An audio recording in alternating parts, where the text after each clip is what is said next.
Lebih jelek dari kamu saat lahir, jadi orang tua menendangmu ke panti asuhan dan membiarkanmu mengurus dirimu sendiri. Siapa sangka kamu menjadi momok yang terkenal jauh dan luas, anak-anak di radius beberapa kilometer tidak bisa mengalahkanmu. Berita itu sampai ke telinga Presiden Grup Lin. Dia bergegas menjemputmu secara pribadi. Seluruh keluarga Lin berharap memiliki seorang putra, dan dia juga memiliki 4 putri yang tidak disukai anjing. Mereka sangat perlu dididik. Begitulah kamu menjadi satu-satunya putra keluarga terkaya. Namun, kamu baru saja tiba di keluarga Lin. Kakak perempuanmu juga pulang. Kakak ketiga keluarga Lin, Lin Qingqing, melemparkan serangkaian petasan ke tumpukan pembantu rumah tangga saat dia masuk. Membuat mereka berteriak, sementara dia tertawa dan berjalan ke ruang tamu. Berjalan dengan langkah yang tidak mengakui siapapun dan datang di depan ayah kandungnya. Lin Jiangwo melihat putri ketiganya yang sombong dan ki dan darahnya melonjak, tetapi Lin Qingqing, yang terbiasa dipukuli sejak kecil, tidak takut sama sekali. Dia duduk dengan kasar, lalu melepas sepatunya dan mengambil selembar dari solnya. Kertas ujian nol yang kusut dan berbau dan membantingnya di atas meja. Ayah, tanda tangani untukku.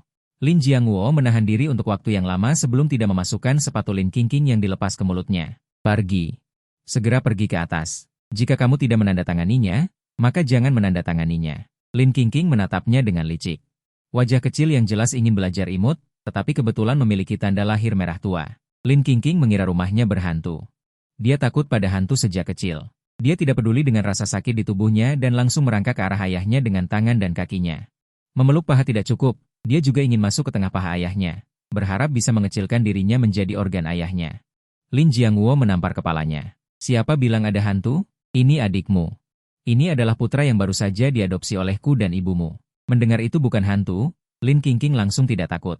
Dia segera berdiri tegak. Tidak mau, cepat buang. Anak kecil, penakut dan suka menangis, paling menyebalkan.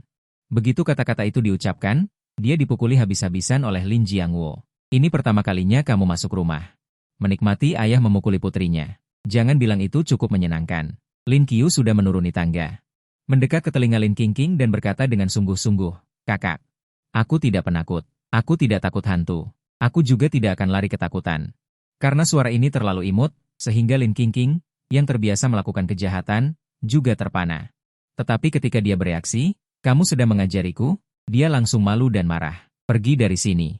Rumah ini tidak menyambutmu. Kapan rumah ini giliran kamu yang memutuskan? Justru kamu yang harus pergi." Lin Jiangwo juga marah, langsung mengangkat putrinya dan membuangnya keluar. Bahkan, dilempar ke dalam kandang anjing. Dia juga mengambil rantai dan mengunci orang itu di dalamnya. Kandang anjing ini dibuat khusus. Lin Qingqing dikurung di dalamnya, hanya kepalanya yang bisa keluar. Jelas, ini bukan pertama kalinya dia dikurung di kandang anjing. Semua orang sudah tidak heran lagi.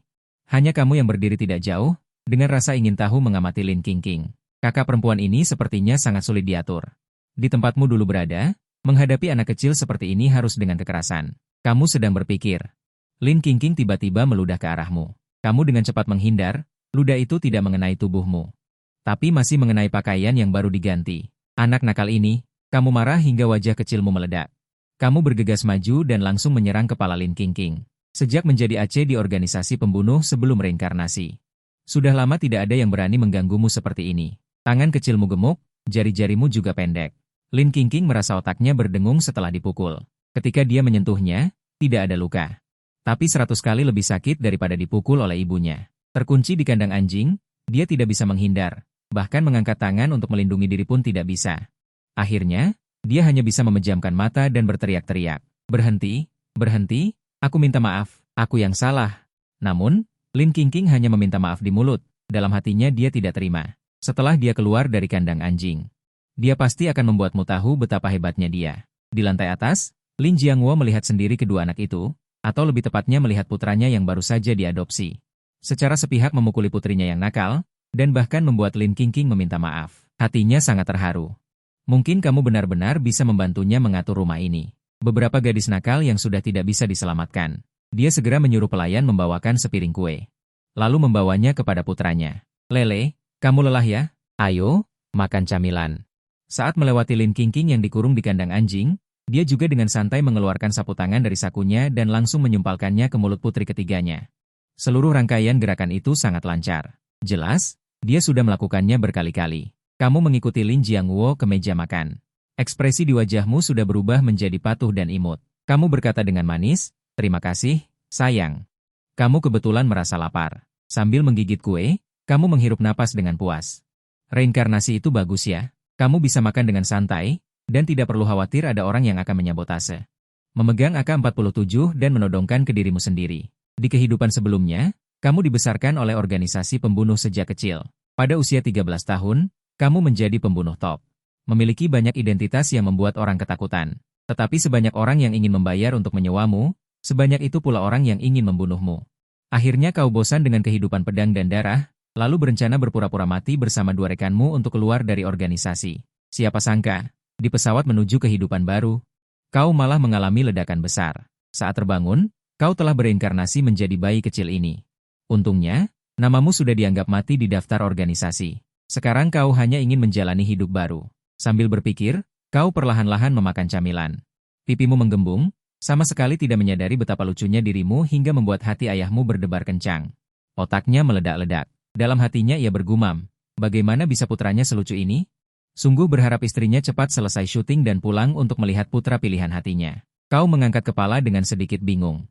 Terlihat Lin Jiangwo mabuk berat dengan ekspresi puas. Lin Qingqing yang dikurung di kandang segera memalingkan wajah. Dia tidak akan mengakui kalau dia sama dengan ayahnya. Terpesona dengan cara bayi kecil itu makan. Setelah kenyang, kau kembali ke kamar, beralasan meminta pelayan membawakan air minum. Kemudian kau mengambil ponsel yang diletakkan di atas meja. Kau menjulurkan cakar kecilmu dengan ekspresi serius, menekan beberapa tombol di ponsel. Tidak sampai 2 detik, kata sandi berhasil dipecahkan. Selanjutnya, melalui kode khusus, kau masuk ke situs web untuk menghubungi kedua rekanmu. Dengan menggunakan enkripsi 3 lapis, kau meninggalkan pesan bahwa dirimu masih hidup, serta karya keluarga Lin. Kalian sudah sepakat untuk menjalani hidup baru bersama. Kau tidak percaya mereka meninggal begitu saja. Saat itulah, teriakan marah Lin Qingqing yang menggelegar terdengar lagi dari bawah. Lin Xia, apa kau masih kakak keduaku? Aku sudah sangat menderita. Kenapa kau malah tertawa? Tak lama kemudian, Lin Jiangwo mengetuk pintu, si serigala berhati hitam. Padahal penampilannya sangat tidak berbahaya. Sering menerima banyak surat cinta dan hadiah, tapi semuanya diperintahkan untuk dibakar sebelum masuk rumah. Kemudian dia mendisinfeksi dirinya dari ujung kepala sampai ujung kaki. Baru kemudian dia melangkah masuk rumah dengan tenang. Lin Jiangwo sendiri memang agak perfeksionis, tapi kelakuan putrinya ini sudah agak abnormal. Dengan pikiran seperti itu, dia berujar dengan ragu. Lele, kamu istirahat dulu di atas. Untuk sementara, jangan turun. Melihat ekspresi serius ayahnya, kau dengan patuh tidak banyak bertanya. Sama sekali tidak tahu kalau dalam waktu singkat ini, Lin Qingqing sudah mengadu pada kakak keduanya. Mendengar keluhan adiknya, senyum di wajah Lin Xia tidak berubah. Kalau kau tidak suka, buang saja. Sampai malam hari, kau menuruti perkataan ayahmu dan tidak keluar kamar. Bahkan makan malam pun di kamar, lalu dengan patuh mandi dan tidur. Tapi jelas ada orang yang tidak ingin kau tidur nyenyak. Pengalaman pelatihan khusus selama 10 tahun membuat indera perasamu terhadap bahaya sangat kuat. Saat kau baru saja menutup mata, tiba-tiba terdengar suara langkah kaki yang sangat pelan di depan pintu. Ada sesuatu, kau langsung membuka mata. Kau meraih sebuah boneka dan menyelipkannya ke dalam selimut, lalu berguling ke bawah tempat tidur. Lin Qingqing juga telah mendengarkan perkataan Lin Xia. Memberimu pelajaran yang tak terlupakan seumur hidup. Jadi, dia menggali beberapa cacing tanah dari taman belakang, dan untungnya berhasil menangkap seekor kodok. Berencana untuk datang menakutimu sampai mati di tengah malam. Lin Qingqing membuka pintu, membawa sebuah kotak. Melalui rembulan di luar jendela, dia melihat gundukan besar di tempat tidur. Anak jelek itu masih tidur. Lin Qingqing mencibir, membuka kotak itu dan hendak menuangkannya ke tempat tidur. Tiba-tiba kakinya dipegang oleh tangan kecil yang dingin.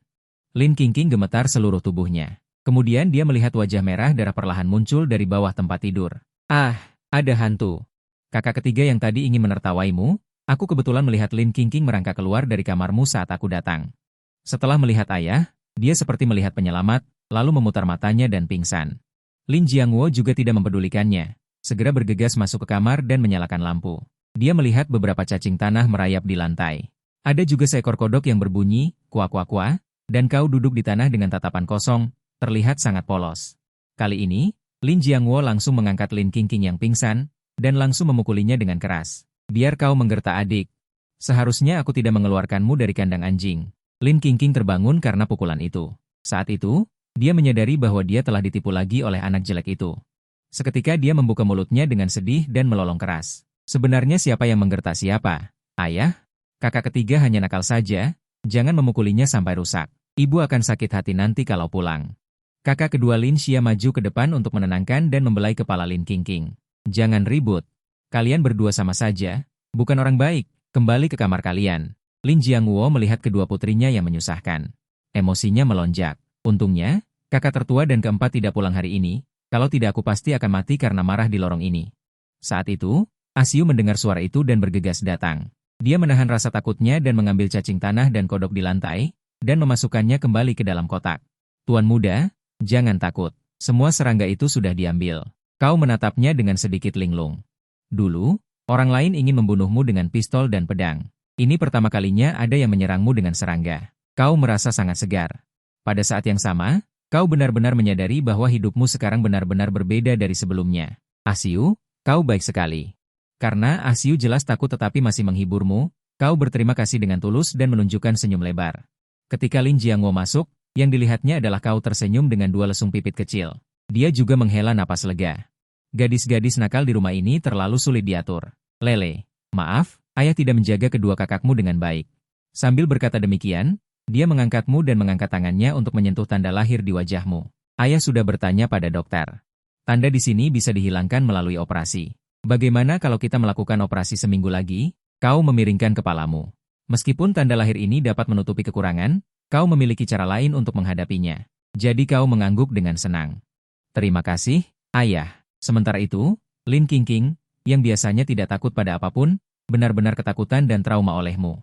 Bagaimanapun juga tidak berani tidur sendiri, akhirnya memaksa masuk ke kamar kakak kedua. Kakak kedua, kamu tidak melihat anak jelek itu? Sungguh menakutkan. Besok aku harus mengusirnya.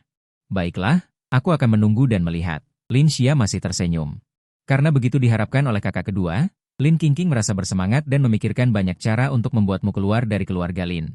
Terutama Lin Xia yang dengan baik hati membantunya menyempurnakan rencana. Akhirnya diputuskan untuk menambahkan saus cabai ke makananmu saat sarapan dan melempar kentang ke tempat tidurmu. Lin Qingqing dengan gembira membayangkan penampilan bodohmu dan berguling-guling sampai jam 4 pagi baru bisa tidur. Akibatnya, keesokan harinya saat dia bangun, dia mengetahui bahwa Lin Jiangwo sudah membawamu keluar. Sungguh menyebalkan, memikirkannya sepanjang malam sia-sia. Lin Qingqing tidak punya pilihan selain menyeret tas sekolahnya ke sekolah. Saat ini, kamu sudah tiba di perusahaan Lin Jiangwo. Begitu memasuki gerbang perusahaan, kamu langsung menarik perhatian banyak orang. Semua orang penasaran siapa anak kecil yang memiliki. Tanda lahir mengerikan di wajahnya itu. Setelah kamu digendong oleh Lin Jiangwo ke kantor bos, diskusi ini mencapai puncaknya. Kalian dengar tidak, anak kecil itu memanggil bos dengan sebutan ayah. Mungkinkah dia anak haram bos? Tidak mungkin, mungkin anak kecil itu adalah anak angkat bos? Jangan bercanda. Kalau mau mengadopsi, ya mengadopsi yang tampan. Siapa yang mau mengadopsi yang jelek begitu? Seorang karyawan lainnya merendahkan suaranya seperti pencuri. Ngomong-ngomong, tidak ada di antara kita yang pernah melihat istri bos, kan? Menurutku hubungan mereka pasti tidak baik, jadi istri bos berusaha keras untuk mempertahankan bos. Sayangnya, bos hanya menginginkan anak laki-laki. Bukankah ini terang-terangan membawa anak haram ke perusahaan? Kamu tidak tahu kedatanganmu memicu banyak spekulasi. Lin Jiangwo membawamu ke ruang istirahat bos, meminta sekretaris untuk mengambil banyak permen dan buah-buahan. Lalu pergi bekerja. Kamu sendirian di sofa sambil mengayunkan kaki pendekmu. Kemudian kamu melihat komputer di atas meja. Tiba-tiba kamu merasa gatal lagi, tetapi ini adalah komputer perusahaan. Kamu tidak bisa seenaknya menyentuhnya. Setelah berpikir, kamu turun dari sofa dan berjinjit membuka pintu ruang istirahat. Ayah, bolehkah aku? Akibatnya, begitu membuka pintu, kamu melihat selusin orang berdiri di kantor. Lele, ada apa? Lin Jiangwo baru saja mendengarkan laporan dari bawahannya tentang situasi operasional perusahaan. Melihatmu menjulurkan kepala, dia langsung meminta orang yang melapor untuk berhenti. Kemudian dia berjalan mendekat dan menggendongmu. Karena dikelilingi dan digendong oleh begitu banyak orang, kamu hanya bisa menyembunyikan kepala di pelukan Lin Jiangwo. Ayah, bolehkah aku bermain komputer? Lele ingin menonton kartun? Tentu saja boleh. Lin Jiangwo tersenyum dan mengelus kepalamu, menggendongmu ke meja di ruang istirahat, dan membantumu menyalakan komputer. Sesuai ingatan, dia mencari kartun, beruang coklat yang paling disukai oleh para gadis nakal di rumah dan dengan perhatian menyesuaikan ketinggian kursi untukmu. Di kantor, para bawahan saling memandang. Ya ampun, sungguh aneh. Mereka pernah melihat bos menendang putrinya. Tidak pernah melihat bos memanjakan putranya. Lele, lihatlah pelan-pelan, ayah akan pergi bekerja dulu. Jika ingin melihat yang lain, panggil aku. Oke, terima kasih ayah. Suaramu membuat Lin Jiangwo berjalan seolah melayang. Setelah pintu ruang istirahat tertutup lagi, kamu melihat ke kiri dan kanan. Segera, Kamu mengulurkan cakar kecilmu dan mengetik dengan cepat di keyboard. Dengan cepat kamu menulis kode program tersembunyi. Kemudian, kamu masuk akun kontakmu yang lama. Tanpa diduga, kamu melihat berita di grup kontak tim bahwa mereka akan menyiapkan pemakaman untukmu. Ketua tidak ada lagi, Qinglong dan Baihu juga tidak ada lagi. Orang-orang yang dikirim kemarin tidak ada yang kembali. Benar, tanpa ketua, apa yang akan kita lakukan di masa depan? Baiklah, jangan katakan itu lagi. Orang mati tidak bisa hidup kembali. Jika kalian memiliki hati, mari kita siapkan pemakaman untuk ketua, Qinglong, dan Baihu. Beli tanah pemakaman yang bagus, agar mereka tidak sampai tidak punya rumah setelah mati. Aku setuju, aku juga setuju. Kamu melihat pesan grup dengan sedikit terkejut. Biasanya, tidak ada yang berbicara di grup kecuali kamu yang mengeluarkan perintah dan tugas. Tidak disangka orang-orang ini masih memikirkanmu. Tetapi kamu pasti tidak akan kembali ke organisasi. Paling-paling, ketika mereka menghadapi masalah yang tidak bisa dipecahkan di masa depan. Kamu akan membantu mereka tanpa terungkap. Ini, grup memahami hal lain. KY, jika aku tidak menyelesaikan tugas ini, apakah aku akan dibunuh? Lihat avatar orang yang berbicara. Ini adalah anggota termuda di bawah komandomu, tahun ini berusia 6 tahun. Beberapa bulan yang lalu, dia adalah orang terakhir dalam seleksi organisasi. Kelompok lain tidak mau menerima orang yang kurang ini. Kamu melihat keinginan untuk hidup di matanya. Baru kemudian kamu menerima anak ini ke dalam kelompok. Aku juga tidak ingin memberikan tugas ini kepadamu, tetapi tugas ini membutuhkan usia di bawah 7 tahun. Hanya kamu di kelompok kita yang memenuhi syarat. Jika kamu tidak pergi, kamu akan dimusnahkan oleh organisasi sekarang. Mungkin ini kompetisi kecerdasan tinggi. Dengan otakku ini, aku bahkan tidak mengerti soal pertandingannya. Melihat ini, aku mengerti. Ini adalah salah satu dari banyak proyek yang diambil alih oleh organisasi. Orang kaya menghabiskan uang untuk meminta kami melakukan pertandingan palsu demi reputasi. Dengan kekuatan, kami melaju ke final. Kemudian, kami kalah dari sponsor di final untuk mencapai status dan reputasi sponsor. Kamu telah menerima banyak tugas semacam ini sebelumnya.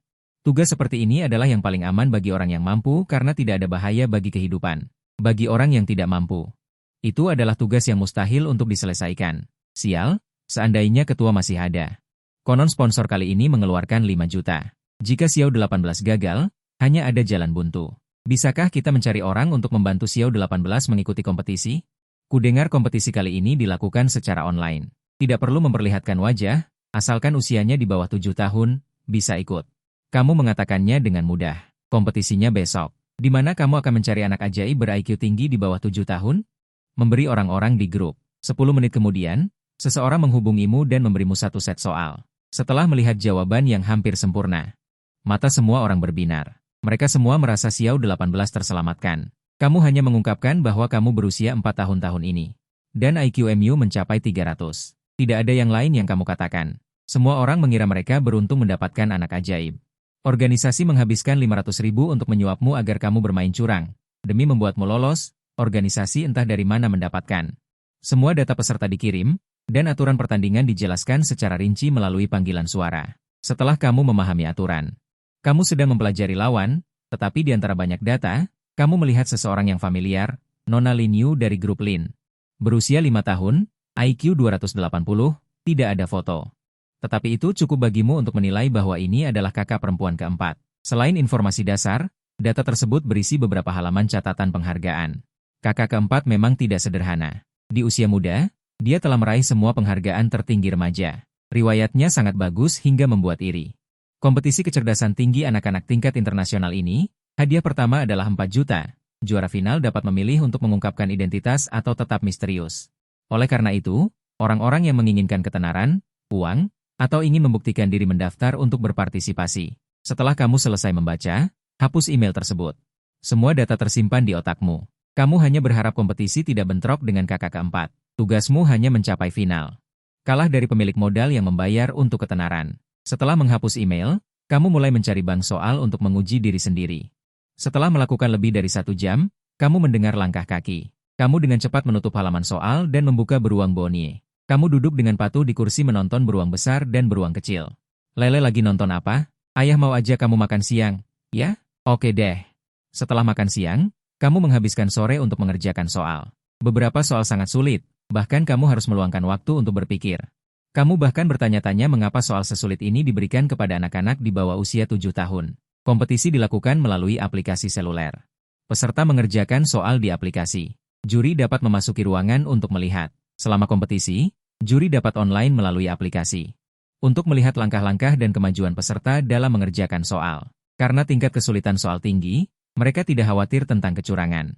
Karena bahkan jika kamu bisa curang, kamu harus bisa menyelesaikannya terlebih dahulu. Kamu tidak punya ponsel, kamu harus membelinya. Meskipun kamu punya uang, uang itu ada di rekening luar negeri. Saat ini, sidik jari dan penampilan tidak sesuai. Kamu harus pergi sendiri untuk mengambil uang itu. Kamu duduk di samping ayah angkat dan ingin berbicara tetapi merasa tidak enak. Ayah angkat sedang bekerja, tetapi terus memperhatikanmu. Kamu ragu-ragu untuk berbicara. Tangan kecilmu mengepal lalu melepaskan, tampak bingung seperti orang dewasa kecil. Ada apa, Lele? Ayah angkat bertanya sambil tersenyum. Ayah, bolehkah aku meminta ponsel? Yaitu, yang bisa digunakan untuk menelepon. Kamu berpikir bahwa kamu baru saja diadopsi dan langsung meminta ponsel. Ayah angkat pasti akan membencimu. Tetapi dia tersenyum dan mengacak-acak kepalamu. Boleh saja. Kamu mau yang seperti apa? Ayah akan mengajakmu memilih. Kamu mendongak menatapnya. Kamu belum pernah meminta apapun sebelumnya. Karena kau tidak akan mendapatkannya. Instrukturmu memberitahumu bahwa jika kau menginginkannya, kau harus berjuang keras. Berusaha sendiri. Ayah, lihatlah wajah tersenyum Melkuo. Matanya penuh haru. Lele bodoh. Kau adalah putra ayah. Mulai sekarang, kau bisa meminta apapun yang kau inginkan dari ayah. Jangan sungkan dengan ayah. Mintalah apapun yang kau inginkan. Anak laki-laki memang untuk dimanja. Apalagi beberapa gadis nakal di rumah, satu lebih buruk dari yang lain. Jika aku tidak memanjakanmu, mereka akan membuat leleku takut dan lari. Di mana aku bisa menemukanmu lagi? Terima kasih, ayah. Hatimu terasa hangat. Kau dengan sungguh-sungguh menggenggam tangan Melkuo. Aku akan berusaha membantu ayah menjaga kakak-kakak perempuanku dengan baik dan tidak mengecewakan ayah. Benar-benar Lele yang bodoh. Melkuo tidak bisa menahan tawa dan mengacak-acak rambutmu lagi. Karena ingin membeli ponsel, Melkuo menyuruh sopir mengemudi ke Mal atas namanya. Menggendongmu ke ruang VIP tempat penjualan ponsel. Lele, lihatlah.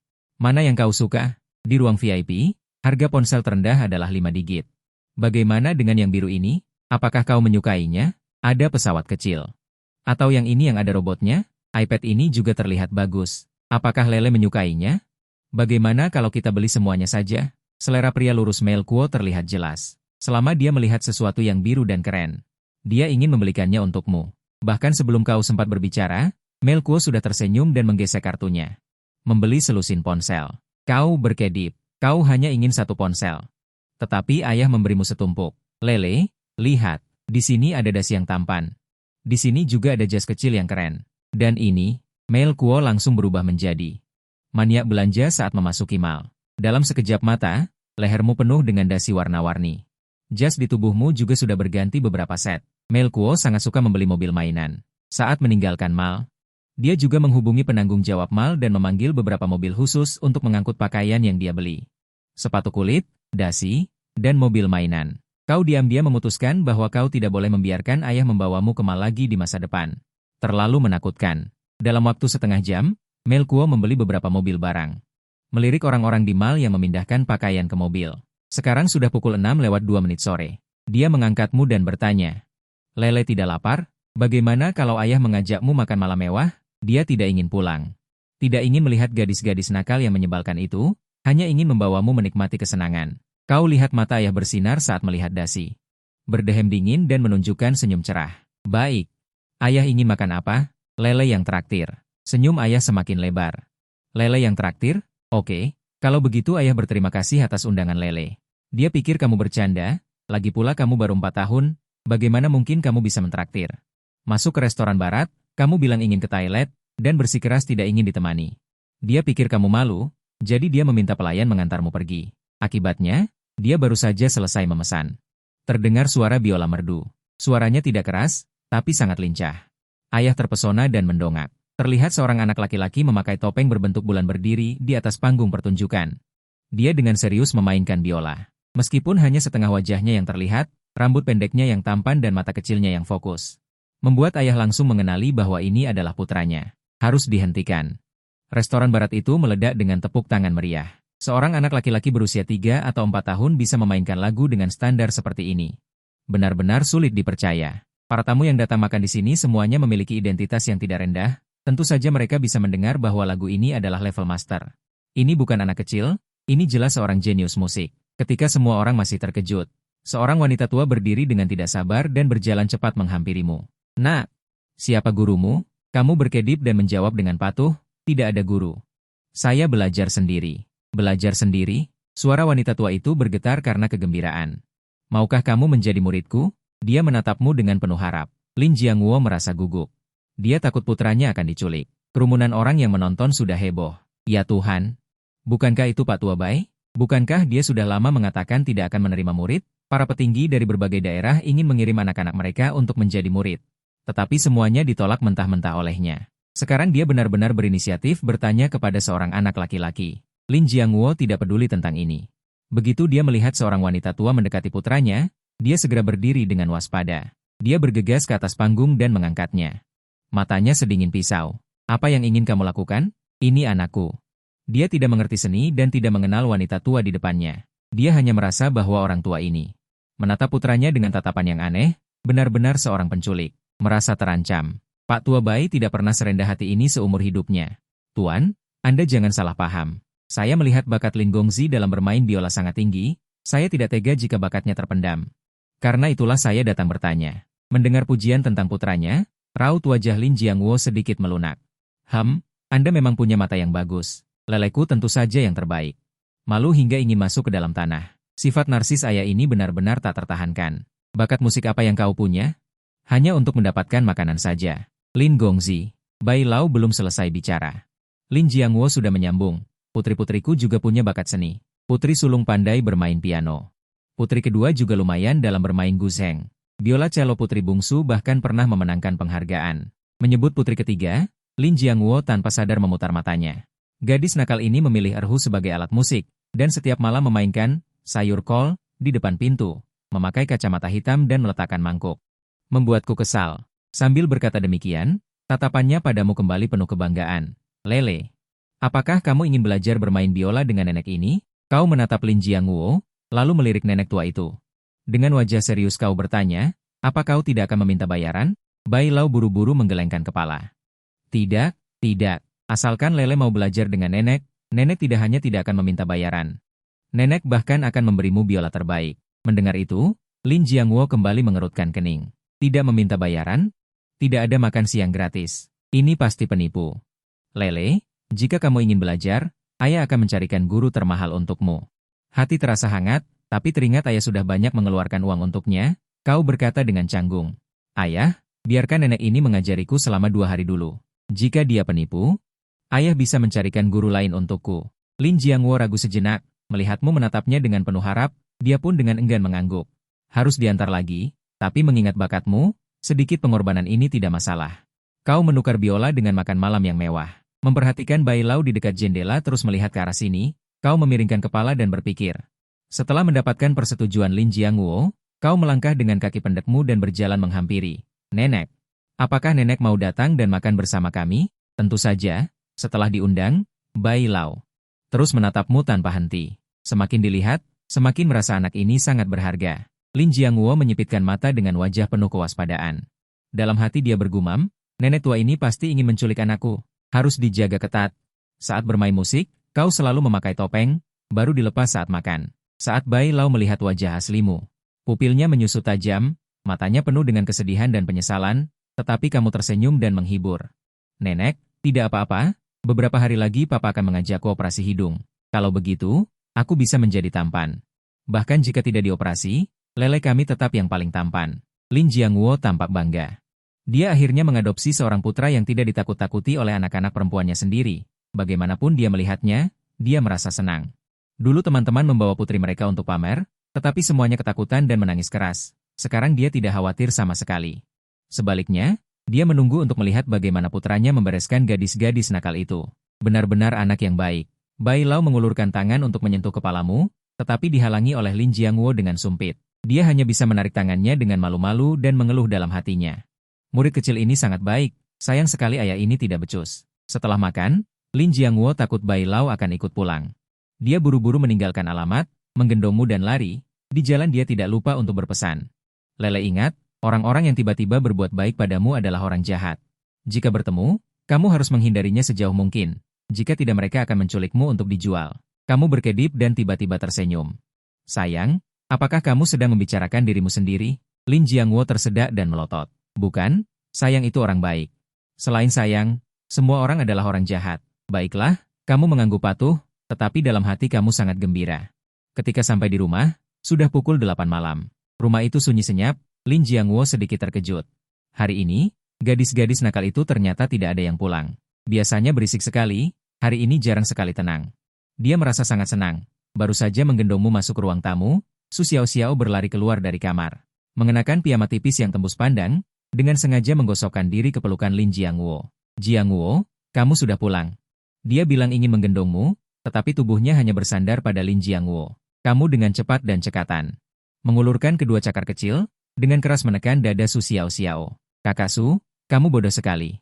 Apakah kamu ingin memelukku atau ingin memeluk papa? Su Xiao-xiao belum sempat menjerit, dia sudah melihatmu menarik tanganmu dengan jijik.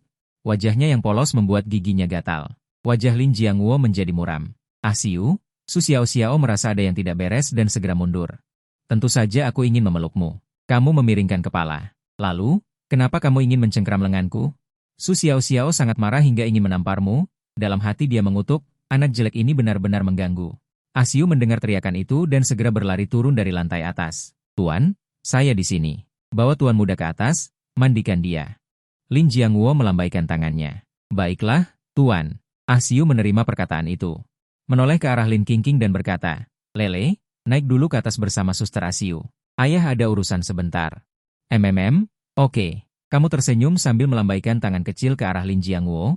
Sampai jumpa besok, ayah. Setelah Ah Siu menggendongmu ke atas, Lin Jiangwo menatap Su Xiao-xiao yang masih berdiri di tempatnya dengan wajah dingin. Ah Siu membawamu masuk ke kamar dan hendak mengambil air untuk mencuci muka dan kakimu. Kamu duduk di tempat tidur menatap ponsel yang baru saja dikembalikan. Tiba-tiba kamu merasa ada sesuatu yang bergerak-gerak di dalam selimut. Kamu membuka selimut itu. Melihat beberapa ekor ulat gemuk, wajah kecilmu langsung merengut marah. Kamu tidak lagi takut. Tapi benda ini terlalu menjijikan. Tanpa berkata apa-apa, kamu mengambil beberapa lembar kertas dan memasukkan semua ulat itu ke dalam kotak. Kemudian dengan marah, kamu bergegas menuju kamar Lin Qingqing. Suasana hati Lin Qingqing sedang baik hari ini, dia menang setelah berkelahi. Di jalan, dia mengambil beberapa ulat untuk memberimu kejutan.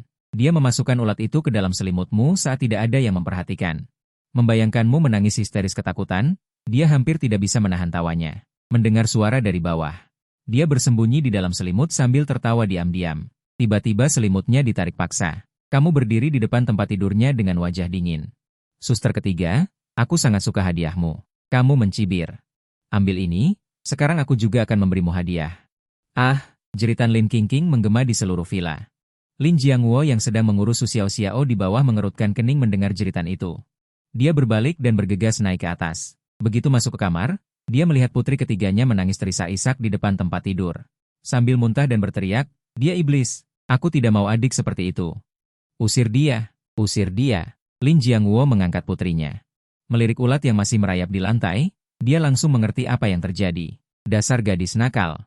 Kamu menindas adik lagi. Tidak mendapat keuntungan dan masih berani menangis? Kamu ini kakak bukan sih?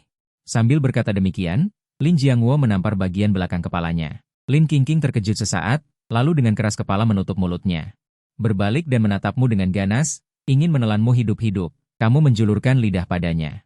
Juga memutar bola mata, berekspresi seolah menantang. Lin Jiangwo berdiri di samping.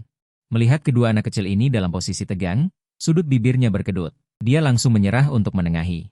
Lagi pula, putri ketiganya memang selalu tidak terkendali. Biar kamu sekalian yang memberinya pelajaran. Setelah keduanya selesai saling menatap, Lin Jiangwo dengan tenang melepaskan tangan Lin Qingqing yang memeluk kakinya, berjalan menghampirimu, dan langsung menggendongmu. Lele membawamu kembali ke kamar untuk tidur. Kau langsung menarik diri dari mode bertarung dan bersandar dengan lembut di bahu Lin Jiangwo. Kembali ke wujud semula, Lin Qingqing menggertakkan giginya, mengepalkan tinjunya erat-erat. Dalam hatinya bersumpah untuk mengusir anak kecil menyebalkan ini, tapi sekarang dia tidak berani bertindak gegabah lagi. Sudah membuang serangga malah dimasukkan ke mulut, kalau menaruh paku payung lagi, dia takut tidur di tengah malam akan dihujani paku. Untuk sementara waktu, dia agak tidak berdaya. Setelah kau ikut Lin Jiangwo kembali ke kamar, Ah Siu sudah merapikan tempat tidur. Dia juga sudah menyiapkan air untuk cuci muka. Melihat Lin Jiangwo menggendongmu kembali, Ah Siu segera mengambil alih dan membantumu membersihkan diri. Lin Jiangwo senang melihatmu tidak terpengaruh, berbalik dan menyelinap pergi mencari istrinya. Berbagi kejadian memalukan yang dialami putri ketiganya. Lagi pula, melihat gadis nakal yang tidak punya aturan itu dipermalukan benar-benar melegakan. Di sisi lain, Lin Qingqing sedang memegang ponselnya. Dengan marah meminta bantuan kakak keduanya. Kakak kedua, anak jelek yang menyebalkan itu. Benar-benar memasukkan ulat bulu ke mulutku. Kau harus membantuku mencari cara untuk mengusirnya. Lin Ruoya mengangkat alisnya, dengan nada mengejek. Kau makan ulat bulu? Tidak, aku sudah memuntahkannya. Sekarang memikirkannya saja membuatku merinding. Lin Qingqing marah sampai melompat-lompat. Kakak kedua, anak itu benar-benar iblis, jahat dan menyebalkan. Jika kau tidak membantuku, seluruh keluarga kita akan celaka karenanya. Lin Ruoya mendengarkan keluhan adiknya. Sudut bibirnya membentuk senyum penuh arti. Mengusirnya tidak sulit, tapi kau harus mendengarkanku. Asalkan bisa mengusirnya, aku akan mendengarkanmu. Lin Qingqing menepuk dadanya, menjamin. Baiklah, tidurlah dulu, besok pagi aku akan memberitahumu apa yang harus dilakukan. Setelah mengatakan itu, Lin Ruoya menutup telepon, matanya berkilat geli. Ini pertama kalinya dia melihat adik ketiganya. Dipermainkan separah ini, dia jadi sedikit penasaran dengan adik laki-laki iblis yang legendaris itu. Pada saat yang sama, kau sedang duduk di kamar mengerjakan soal, besok pagi pukul 9 adalah pertandingan pertama, kau harus memanfaatkan waktu untuk memahami peraturan. Pertandingan adalah duel 1 lawan 1, yang lebih cepat menang, dari puluhan ribu peserta akan diseleksi menjadi 200 orang. Babak penyisihan akan diadakan 2 hari kemudian, dan babak final akan diadakan 3 hari setelah babak penyisihan. Persyaratan sponsornya sangat sederhana. Kau harus membunuh semua lawan di babak final, dan terakhir kalah dari sponsor. Membantu pihak lain meraih juara pertama. Kau mengerjakan soal sampai tengah malam, menyelesaikan puluhan lawan virtual. Baru saja naik ke tempat tidur untuk tidur, keesokan paginya, saat kamu baru saja duduk dengan linglung. Kamu melihat Lin Qingqing mendorong pintu dan masuk. Kamu segera memasuki keadaan siaga, menatapnya dengan waspada. Lin Qingqing dengan cepat mengangkat tangannya tanda menyerah. Aduh, jangan salah paham, aku tidak menangkap serangga. Kakak, ada apa? Kamu memiringkan kepala, dengan sedikit keraguan dalam nada bicaramu. Masih tidak mengurangi kewaspadaan, mata hanya tertuju pada Lin Qingqing di depanmu. Itu? Aku datang, dia tergagap lama, akhirnya berteriak keras seolah putus asa. Aku datang untuk meminta maaf padamu. Maaf, aku seharusnya tidak mengganggumu. Mari kita bergaul dengan baik di masa depan. Kamu melihat ekspresi Lin Qingqing yang menggertakkan gigi, tersenyum tipis. Tanpa basa-basi membongkarnya, kakak, ekspresimu yang menggertakkan gigi ini tidak terlihat seperti ingin bergaul dengan baik. Melihatmu sama sekali tidak percaya padanya, Lin Qingqing semakin marah.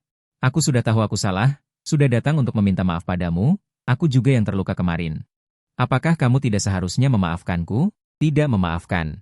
Kamu tetap memasang wajah dingin. Keluar, Lin Qingqing sangat marah, dalam hati terus memarahi ide buruk yang diberikan oleh kakak keduanya. Memintanya untuk datang dan meminta maaf dengan nada rendah hati. Tetapi si kecil tidak menghargainya. Langsung mengusirnya, apa-apaan ini? Ini kan rumahnya. Dasar anak nakal, jangan keterlaluan. Kakak, di mana aku keterlaluan? Kamu tidak tergerak, nada bicaramu tenang hingga membuat orang kesal.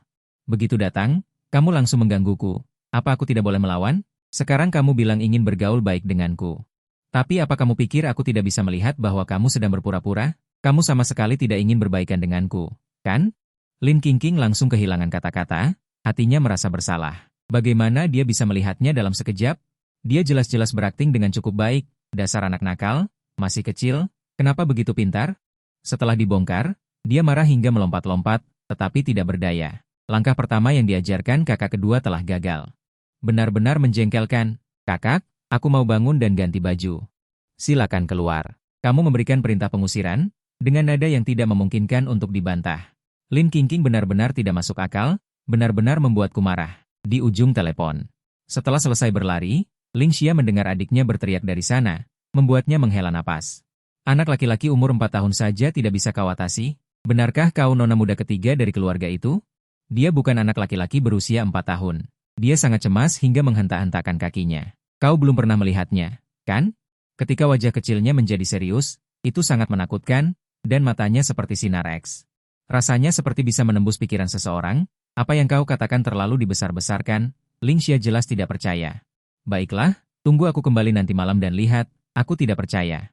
Seorang anak laki-laki kecil seberapa sulit untuk diatasi. Kakak kedua, tunggu aku kembali, bantu aku membalas dendam. Jangan sampai kakak pertama dan adik keempat tahu soal ini, sela Lin Qingqing cepat, terutama adik keempat. Dia selalu meremehkanku karena IQ-ku rendah, aku tidak boleh membiarkannya menertawakanku. Tenang saja. Mereka sedang sibuk akhir-akhir ini dan tidak sempat pulang. Setelah mengatakan itu, Ling Xia langsung menutup telepon. Sedang asyik mengomel, Ling Qingqing tiba-tiba mencium aroma susu yang kuat dari lantai bawah. Wanginya begitu manis hingga membuatnya tanpa sadar menarik napas dalam-dalam. Dia mengikuti aroma itu menuruni tangga dan memasuki dapur, dan melihatmu mengenakan rompi jas biru, membelakanginya berdiri di atas bangku kecil. Dengan serius mengaduk krim, di atas ada sepiring kue yang baru dipanggang. Aroma itu berasal dari sana. Mata Qingqing menatap lurus ke piring kue itu, seolah ingin menyambar segenggam dan memasukkannya ke mulutnya. Ekspresinya begitu bersemangat. Bahkan kau yang membelakanginya pun menyadarinya, hanya malas untuk memperhatikannya. Apakah ini yang kau buat? Meskipun Qingqing sangat ingin bersama, dia tetap bersikap dingin, padahal baru saja bertengkar denganmu. Dia tidak sudi berinisiatif mengatakan ingin makan barangmu. Apa yang kau buat ini? Bentuknya aneh. Rasanya masih aneh begini. Qingqing tampak jijik, namun tak kuasa mendekat dan menghirup aromanya dalam-dalam. Aromanya benar-benar terlalu menggoda. Mendengar kata-kata ini kau memasang wajah kecil dan meliriknya. Hei, aku sedang berbicara denganmu.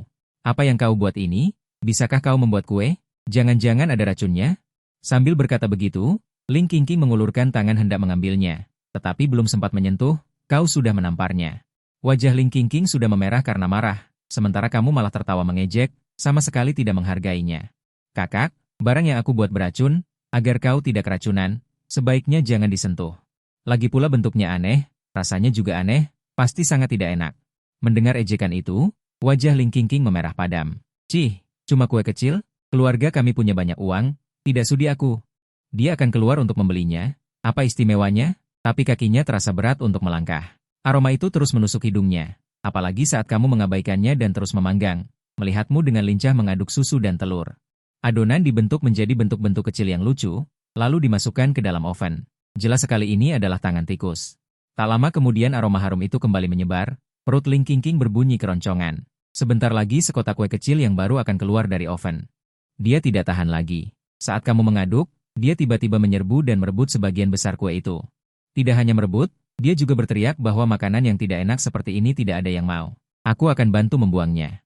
Ling Qingqing, kamu berteriak dengan marah, mengambil sendok sayur dan melemparkannya ke arahnya. Itu kan yang khusus aku buat untuk ayah. Ling Qingqing terkena lemparan itu dan hampir jatuh, tapi dia sudah berhasil merebut kue-kue itu. Dia tidak peduli dengan luka kecil ini. Sambil memeluk kue-kue itu, dia berlari seperti angin ke lantai atas dan mengunci pintu, takut kamu mengejarnya. Setelah aman, dia mengambil sepotong kue dan memasukkannya ke dalam mulutnya. Rasa susu langsung memenuhi rongga mulut, penuh dengan kebahagiaan. Ya ampun, kenapa kue yang dibuat oleh anak nakal ini begitu enak? Kamu sangat marah. Sekarang kamu akhirnya mengerti mengapa ayah mengadopsimu. Kamu belum pernah bertemu dengan kakak-kakak yang lain. Hanya satu ini saja sudah membuatmu marah setiap hari. Bagaimana kalau keempatnya seperti ini? Kamu akan sama marahnya dengan ayah sampai tidak ingin berbicara. Sebenarnya, kalau Ling Qingqing langsung bilang ingin makan, kamu tidak akan pelit. Tapi dia malah mengatakan hal-hal yang merendahkan lalu merebutnya. Bagaimana bisa ada kakak perempuan yang begitu menyebalkan di dunia ini? Ayah pulang dengan wajah muram pagi-pagi sekali. Bahkan sebelum masuk ruang tamu, dia sudah mencium aroma susu yang kuat. Ayah menarik napas dalam-dalam. Apakah ini koki kue yang baru dipekerjakan? Berjalan ke pintu dapur, dia melihatmu mengenakan celemek kecil, berdiri di atas bangku kecil dan dengan serius membuat kue. Lele, apa yang sedang kamu lakukan? Ayah melihatmu cemberut. Kamu sama sekali tidak menyadari dia masuk. Sampai dia berbicara, kamu baru menyadari ada seseorang di belakangmu. Kamu meletakkan peralatan di tanganmu, berbalik dan tersenyum, berkata, Ayah, aku sedang membuat kue. Ayah tunggu sebentar ya. Setengah jam lagi selesai. Lele, ini kamu yang buat? Ayah melihat beberapa kue kecil yang tersisa dengan sangat terkejut. Dia pikir ada koki kue baru yang datang, tidak menyangka itu adalah putranya yang membuatnya. Iya, ayah. Ini aku buat untukmu. Ayah tunggu sebentar ya. Baiklah. Lele, kerjakan pelan-pelan. Ayah tidak terburu-buru. Ayah berkata begitu.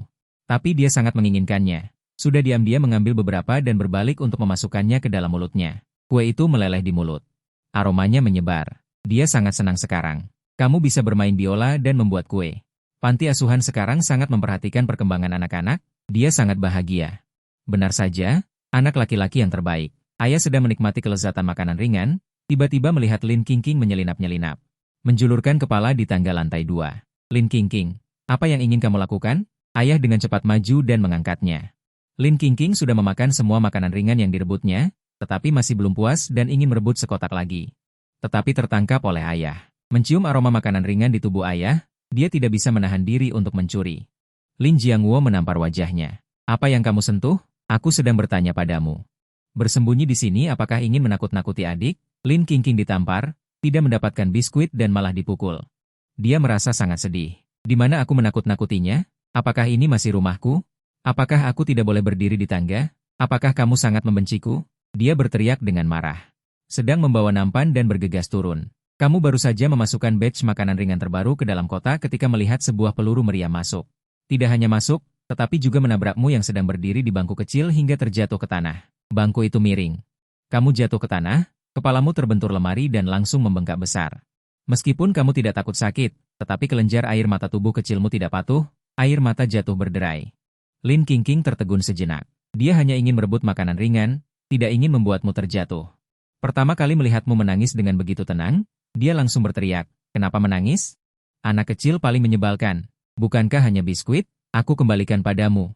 Akhirnya, Lin Qingqing meletakkan biskuit yang direbutnya dengan keras di atas meja dan berbalik pergi. Ayah bergegas dan melihatmu tergeletak di tanah dengan dahi yang membengkak tinggi, dengan cepat berlari maju dan mengangkatmu. "Asiu, cepat ambil obat untuk mengurangi bengkak dan rebus 2 telur lagi."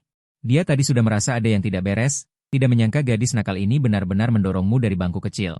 Jika gadis itu tidak lari dengan cepat, dia pasti akan memukulinya hingga babak belur. "Ayah, aku tidak apa-apa." Gadis nakal itu, ayah melihatmu menangis tanpa henti.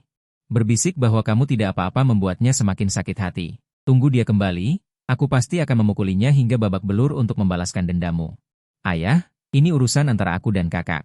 Masalah anak-anak sebaiknya diselesaikan oleh anak-anak sendiri. Bisakah kamu membiarkanku dan kakak menyelesaikannya sendiri?" "Ayah tenang saja. Aku tidak akan diintimidasi. Kamu baru datang ke rumah ini, jangan sedikit-sedikit mencari ayah untuk menyelesaikan masalah, kalau tidak bukan hanya kakak ketiga. Kakak-kakak yang lain juga akan punya pendapat tentangmu, masalah internal harus diselesaikan sendiri, tidak bisa bergantung pada bantuan dari luar." Ayah sangat ingin mengatakan tidak, tapi mata besarmu yang berkaca-kaca penuh kesungguhan, dia tidak tega menolak. "Baiklah, ayah akan membiarkanmu mengurusnya sendiri, tapi jika kakak-kakakmu membulimu dan membuatmu terluka lagi, kamu harus memberitahuku, meskipun ayah tidak akan membantumu menghukum mereka. Ayah akan memberitahu mereka siapa ayah di rumah ini." Selesai bicara, ayah mengeluarkan salep dan mengoleskannya padamu, lalu memijatmu dengan telur rebus. Atas desakanmu, dia mengenakan jas kecilnya dan pergi ke kantor. Pada saat yang sama, Lin Qingqing berlari keluar rumah tanpa membawa tas sekolah. Semakin ia memikirkannya di jalan menuju sekolah, semakin ia merasa tidak nyaman. Ia membenci adik laki-lakinya yang jelek dan cengeng itu. Tapi kali ini benar-benar tidak sengaja. Benjol di kepalanya sebesar itu, apakah otaknya akan rusak? Dia hanya ingin makan beberapa potong biskuit. Jika dia tidak menghalangi, dia tidak akan jatuh. Pikirannya dipenuhi dengan air matamu. Dengan gelisah ia sampai di sekolah, langsung pergi ke SMP, mencari Lin Xia yang sedang belajar pagi. Posisi Lin Xia dekat jendela, dikelilingi oleh belasan anak laki-laki. Semuanya menatapnya dengan antusias. Begitu Lin Qingqing tiba, segera ada yang mengenalinya, bahkan berinisiatif memberinya jalan. Lin Qingqing duduk di depan Lin Xia, menyandarkan kepalanya di meja. "Ada apa? Bukankah karena aktingmu terlalu buruk dan ketahuan? Kenapa wajahmu seperti orang yang tidak punya harapan hidup?" tanya Lin Xia sambil tersenyum. Kakak kedua, Lin Qingqing menatapnya dengan penuh harap. "Dulu aku membuli anak-anak kecil untuk meredakan amarah. Mereka pikir tangisan mereka lucu. Tapi hari ini," Lin Xia mengerutkan kening melihat adiknya seperti itu. "Hari ini kenapa?" Lin Qingqing menatap Lin Xia dan langsung mengadu, "Aku baru saja menjatuhkan anak nakal itu. Melihatnya menangis aku merasa sangat tidak nyaman, benjol di dahinya besar sekali, sangat besar." "Jadi kamu merasa kasihan, tidak ingin mengusirnya?" tanya Lin Xia sambil tersenyum. "Tidak." Lin Qingqing berdiri dan membantah dengan bersemangat, "Aku tidak kasihan padanya. Anak nakal itu jelek dan cengeng. Selain bisa membuat biskuit kecil, tidak ada gunanya sama sekali. Aku tidak mau adik seperti dia. Kakak kedua, aku mau kembali ke kelas dulu. Kamu harus pulang hari ini, kita harus segera berdiskusi bagaimana cara mengusirnya." Setelah selesai bicara Lin Qingqing langsung lari. Takut kakak kedua bertanya lebih lanjut, Lin Xia melihat punggungnya yang tergesa-gesa. Sudut bibirnya membentuk senyuman yang penuh arti. "Menarik, baru beberapa hari, lalu menutup pintu. Duduk di meja menunggu ujian dimulai. Untuk menghindari bertemu dengan 007 saat kompetisi, kau bahkan membuat program khusus. Membuat sistem langsung membagi keduanya ke arena yang berbeda. Pukul 9 pagi kompetisi dimulai. Begitu arena PK muncul, kau langsung mengambil pulpen dan mulai memecahkan soal dengan cepat. Soal pertama 20 detik, soal kedua 10 detik, soal ketiga 25 detik. Kecepatan menjawab soalmu sangat menakjubkan. Beberapa lawan baru selesai membaca soal, ada yang baru menulis satu kata. Ada yang bahkan belum selesai membaca soal sudah kau eliminasi. Kecepatanmu mengerjakan soal sangat cepat. Jelas setiap PK soalnya sama, tapi orang lain bahkan belum selesai melihatnya, kau sudah menyelesaikannya. Begitu kau selesai menulis soal terakhir, perhatian penyelenggara langsung tertuju padamu, bahkan mengirim orang untuk menonton langsung. Namun, langkah-langkah penyelesaian soalmu tidak memiliki celah. Hasil penyelidikan juga menunjukkan bahwa peserta yang mengerjakan soal seperti minum air ini ternyata adalah anak laki-laki berusia 4 tahun dengan IQ setinggi 300. Begitu data ini keluar, orang-orang dari pihak penyelenggara awalnya tenang. Kemudian terkejut. Pada saat yang sama, di arena lain, ada juga seorang peserta yang dengan kecepatan kilat, mengerjakan soal dengan gila-gilaan. Kecepatannya hampir sama denganmu. Para peserta yang tersingkir berteriak. Orang aneh macam apa ini? Mengerjakan soal terlalu cepat, dan selalu menjawab dengan benar. Aturan babak penyisihan sederhana dan kasar. Dalam 2,5 jam, mengalahkan 100 lawan untuk bisa mengikuti babak semifinal.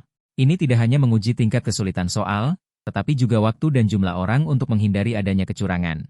Kau hanya membutuhkan 1 jam untuk mengalahkan 100 lawan, dengan mudah meraih peringkat pertama di arena ujian. Saat kompetisi berakhir, ada sedikit senyum di matamu.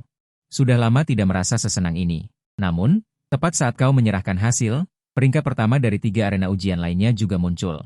Awalnya kau pikir akan berada di puncak 4 arena ujian, tetapi hasilnya mengecewakan. Peringkat pertama ternyata ada di arena ujian pertama. Dan hanya lebih cepat 1 detik darimu. Seketika kau marah seperti ikan buntal yang menggembung, merasa terhina. Kau langsung membuka komputer, mencoba mencari informasi tentang peringkat pertama misterius ini, tetapi tidak berhasil. Kau membolak-balik data di ingatanmu, tetapi tidak menemukan siapapun yang memiliki IQ lebih tinggi darimu. Bahkan di bidang keahlianmu, kau hanya meraih peringkat ketiga. Ini membuatmu semakin frustrasi. Sebenarnya siapa yang mencuri perhatianmu di bidang yang kau kuasai ini?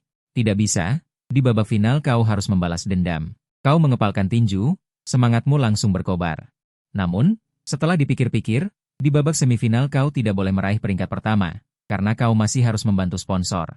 Di final, singkirkan semua peserta lain dan kirim dia ke puncak kejuaraan. Itu final. Di final, kamu harus menjaga sponsor. Di sisi lain, Ling Lei juga sangat tertekan. Dia selalu menjadi yang pertama. Kali ini, dia hanya mencapai puncak di ruang ujiannya sendiri. Dalam peringkat keseluruhan 4 ruang ujian, dia hanya mendapat tempat ketiga. Yang membuatnya semakin kesal adalah nama keluarga orang kedua adalah Lan dan tertulis, anak laki-laki 4 tahun. Bocah kecil yang bodoh dan suka menangis itu. Sebenarnya memenangkannya 10 menit penuh. Benar-benar benua 7 kaki. Kamu menghabiskan sore hari untuk mengusap pantat. Matamu sakit sebelum kamu berhenti. Masih ada 2 hari lagi untuk semifinal. Kamu masih punya waktu untuk terus berlari. Tapi tubuhmu masih muda dan tidak tahan dengan pelatihan intensitas tinggi. Kamu memutuskan untuk beristirahat sebentar. Akibatnya, kamu tertidur lelap tidak lama setelah berbaring. Saat kamu tidur nyenyak, sesosok tubuh menyelinap masuk ke kamarmu. Orang itu adalah Ling Qingqing. Dia melihat ke kiri dan ke kanan, lalu mengulurkan tangan dan mencubit hidungmu. Langsung membuatmu tidak bisa bernapas. Kenapa hidung bocah bau ini begitu halus? Dia juga ingin menyentuh separuh wajahmu yang memiliki tanda lahir.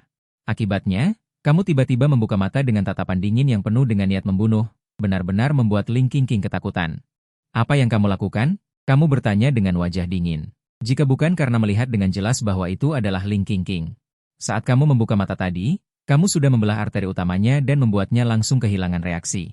Ketika Ling Qingqing melihatmu bangun, dia segera menarik tangannya dan memasang ekspresi galak. Dia tiba-tiba dari belakang mengeluarkan sebuah kotak dan melemparkannya langsung ke pangkuanmu. Dia mencibir, ini kue kering yang aku beli. Jauh lebih enak daripada yang kamu buat. Aku tidak peduli dengan apa yang kamu buat. Setelah mengatakan itu, dia menyelinap pergi secepat minyak di telapak kakinya. Dalam hatinya dia bergumam, aku sudah memakan makananmu dan sekarang aku mengembalikannya. Jika kamu bertemu dengan seseorang yang ingin membunuhmu. Saat ini, kamu mungkin harus hidup kembali sekali lagi. Kamu sedang berpikir tentang bagaimana meningkatkan kecepatan reaksi dan ketangkasan tubuh ini. Tiba-tiba sebuah suara dingin terdengar di telingamu, buang saja ke tempat sampah. Jika adik perempuan ketiga melihatnya, dia akan sangat sedih. Kamu mendongak, Ling Chia bersandar di ambang pintu. Mengenakan pakaian putih, dia tampak seperti keluar dari lukisan tinta. Alis dan matanya seindah lukisan. Namun membawa sedikit aura buku. Kakak, kamu menyapa dengan ringan. Ling Chia menyilangkan tangannya di dada, dengan senyum di sudut mulutnya, tetapi matanya sangat dingin. Bahkan jika kamu membuat adik perempuan ketiga menerimamu, kami yang lain tidak akan menerimamu. Jika kamu tahu diri, pergilah dari sini sendiri. Kembali ke panti asuhanmu. Jika tidak, Apa yang akan kamu lakukan? Kau tiba-tiba bangun, mata terpaku pada Lin Chia. Memukulku atau mencekikku sampai mati? Lin Chia masih tersenyum, tetapi kata-katanya sangat kasar. Aku akan memberimu uang. Sebutkan angka. Selama tidak berlebihan, aku bisa mengabulkannya. 5 juta cukup? 10 juta? Ambil uangnya dan pergi. Jangan muncul di sini dan mengganggu. Kau hampir tertawa mendengar itu, berkedip dengan polos. Kakak, aku tidak akan pergi. Aku bisa mengabulkanmu. 5 juta cukup? 10 juta? Ambil uangnya dan pergi. Jangan muncul di sini dan mengganggu. Kau hampir tertawa mendengar itu, berkedip dengan polos. Kakak, aku tidak akan pergi. Aku akan makan enak bersama ayah. Memakai pakaian bagus, tinggal di tempat bagus. Ketika aku dewasa nanti, aku juga akan mendapatkan bagian dari uang kalian. Aku tidak bodoh. Ekspresi Lin Chia berubah muram. Kau yakin ingin menolak tawaran baik? Kakak, Lele masih kecil, tidak bisa minum alkohol. Ya. Lin Chia mencibir, berbalik dan pergi. Kau melihat punggungnya. Menghela napas tak berdaya. Benar saja, ayah benar. Kakak-kakakku sedikit tidak waras. Kakak ketiga gila, kakak kedua juga gila. Aku tidak tahu apakah kakak pertama dan keempat juga seperti itu. Lin Chia meninggalkan kamarmu dan langsung pergi ke tempat Lin Qingqing. Lin Qingqing sedikit bingung melihatnya masuk. Kakak kedua, ada apa mencariku? Bukankah kita sedang membahas cara menyingkirkan anak nakal itu? Lin Chia duduk di kursi. Wajahnya kembali tenang. Aku punya cara yang dijamin berhasil. Lin Qingqing ragu-ragu sejenak, menggaruk kepalanya. Sebenarnya, aku tidak terlalu membencinya. Aku baru saja melihatnya. Benjolan di kepalanya sangat besar. Nada suaranya menurun saat dia mengatakan ini. Dia merasa sedikit bersalah. Jika otaknya juga menjadi bodoh karena benturan, itu akan lebih buruk. Lin Chia menyipitkan mata, nadanya mengandung keraguan. Jangan bilang kau ingin dia tetap di sini? Tentu saja tidak. Lin Qingqing menegakkan lehernya, nadanya keras. Aku tidak ingin adik laki-laki sama sekali. Apalagi adik laki-laki yang menyebalkan. Bagus kalau begitu. Aku tidak butuh adik laki-laki, apalagi adik laki-laki yang menyebalkan. Lebih baik tidak ada. Lin Chia menepuk bahu Lin Qingqing dengan tatapan penuh arti. Apa kau tadi memberinya kue? Mendengar itu, wajah Lin Qingqing langsung memerah dan tergagap. Aku tidak. Itu aku. Adik ketiga. Sayangnya, aku melihat dengan mata kepala sendiri dia memasang tampang jijik dan membuang kue yang kau antre berjam-jam untuk membelinya. Ke tempat sampah. Nada bicara Lin Chia tenang, tapi setiap kata menusuk hati. Dia sama sekali tidak menghargaimu. Paham? Membuangnya ke tempat sampah. Seluruh tubuh Lin Qingqing membeku. Pikirannya berdengung. Sepanjang hari dia linglung, bahkan tidak ingin tidur di kelas. Atau mengikuti pelajaran, pikirannya dipenuhi dengan bayangan dirimu yang terjatuh setelah didorongnya. Duduk di tanah dan menangis diam-diam. Dia bahkan bolos sekolah, pergi ke toko kue yang paling sulit dibeli itu, mengantre berjam-jam. Untuk membeli sekotak kue, berniat memberikannya padamu, agar kau tahu dia tidak sengaja. Jadi, jangan beri siapapun kesempatan untuk melihat ketulusannya. Kata-kata Lin Chia bagaikan air dingin yang menyiram hati Lin Qingqing hingga terasa dingin. Lin Qingqing berbalik dengan panik dan berlari keluar, langsung menuju kamarmu. Sesampainya di kamarmu, Lin Qingqing melihat tempat sampah, berisi kue yang susah payah dibelinya. Seketika, tenggorokannya terasa tersumbat, matanya pun memerah. Dasar anak nakal. Kalau mati tertabrak juga pantas. Dia membentakmu yang berada di tempat tidur, membanting pintu dengan keras, lalu berbalik dan berlari pergi. Kata kakak kedua benar, anak nakal ini memang brengsek. Seharusnya aku tidak merasa kasihan padanya. Kau yang dibentak hanya bisa memasang wajah bingung. Sepertinya keluarga ini, semuanya punya masalah. Kakak kedua baru saja datang untuk melemparkan uang padamu, kakak ketiga malah datang marah-marah. Adegan apa ini? Namun, kau segera menyadari, tatapannya ke arah tempat sampah saat dia pergi, membuatmu terkejut. Kau bangkit dari tempat tidur dan berjalan ke tempat sampah, mengambil sekotak kue itu, kemasannya sangat mewah. Di sudut kanan bawah juga tertera merek toko kue. Kau menyipitkan mata. Merek ini sangat kau kenal. Pemilik di baliknya adalah seorang wanita berusia 20-an, yang dulu bersamamu, mengikuti ujian ahli kue tingkat nasional. Hanya kalian berdua yang lulus dari 40 orang. Kau membuka kemasannya, mengambil sepotong dan menggigitnya. Rasanya tetap enak, dulu awalnya hanya satu orang yang bisa mendapatkan sertifikat bintang 5. Tetapi karena kau dan wanita itu sulit dibedakan kehebatannya, akhirnya diberikan 2 sertifikat. Sepertinya Lin Qingqing masih punya hati nurani. Kau bergumam dalam hati. Kau dengar sendiri betapa sulitnya membeli kue-kue di toko ini. Bertukar pandang selama beberapa jam adalah hal yang biasa. Mengingat usahanya, kau memutuskan untuk tidak mempermasalahkan dia merebut kuemu hari ini. Juga karena dia mendorongmu. Tubuhmu kecil dan nafsu makanmu juga kecil, kau sudah kenyang setelah makan sepertiga. Sisa kuenya dibungkus kembali, dicari tempat bersih untuk menyimpannya. Malam itu, Lin Jiangwo pulang kerja. Melihat rumah yang damai, suasana hatinya sangat baik. Hari ini dia membawa kue yang kau buat ke perusahaan, dan ternyata diam-diam diambil oleh sekretaris untuk mitra bisnis yang datang. Mitra itu bahkan hanya menyisakan 2 potong. Lin Jiangwo sangat marah hingga hampir memukul orang. Akhirnya, pihak mitra dengan sukarela memberikan 2 poin, setara dengan keuntungan yang besar, barulah dia nyaris tidak mengepalkan tinjunya. Yang lebih menyebalkan adalah, mitra itu bahkan bertanya apakah masih ada kue kecil lainnya. Lin Jiangwo mendengus dingin, dengan nada menyombongkan diri, kue ini dibuat oleh putraku. Kalau kau ingin makan, suruh putramu membuatkannya untukmu. Ekspresi mitra itu terkejut. Lin Jiangwo, sejak kapan kau punya putra? Sudah sebesar ini, kau tidak tahu? Lin Jiangwo sangat marah hingga menamparnya. Putraku baru berusia 4 tahun, baru saja diadopsi dari panti asuhan, sangat penurut dan lucu. Jauh lebih baik daripada putramu. Tidak hanya pandai membuat kue kecil, tapi juga pandai bermain biola. Diadopsi, pandai membuat kue kecil, pandai bermain biola? Mitra itu berkata dengan nada meremehkan, putraku kubesarkan sendiri sejak kecil. Dia mahir dalam seni musik, catur, kaligrafi, dan lukis, tapi belum bisa membuat kue kering? Pasti anakmu terlalu bodoh, ya? Lin Jiangwo mengangkat sudut mulutnya, dengan nada sombong yang menyebalkan, sehebat apapun putramu, dia tidak bisa menandingi leleku. Leleku pandai bermain biola, pandai membuat kue. Apakah putramu bisa?